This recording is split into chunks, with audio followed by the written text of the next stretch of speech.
यवतमाळमध्ये सोयाबीन पीक विम्यापासून वगळल्याच्या मुद्द्यावर भाजप शिवसेनेत संघर्ष. पालकमंत्री संजय राठोडच दुर्लक्ष करत असल्याचा भाजपचा आरोप.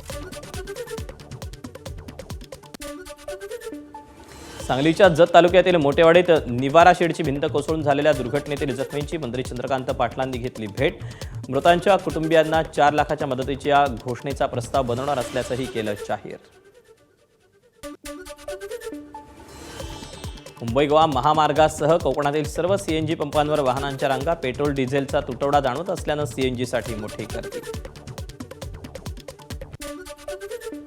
चिपळूणमध्ये सीएनजीचा तुटवडा. पेट्रोल डिझेल मिळत नसल्यानं वाहन चालक त्रस्त. सीएनजी भरण्यासाठी वाहनांच्या लांबच लांब रांगा.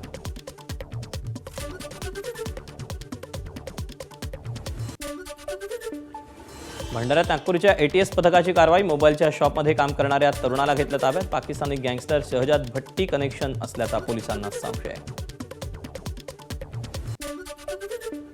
टीव्हीकेचे प्रवक्ते रिकी राधन पंडित वेट्रीवल यांची मुख्यमंत्र्यांच्या ओएसडी पदाची नियुक्ती रद्द. विरोधकांकडून टीकेची झोड उठल्यानंतर तामिळनाडूचे मुख्यमंत्री जोसेफ विजय यांचा निर्णय.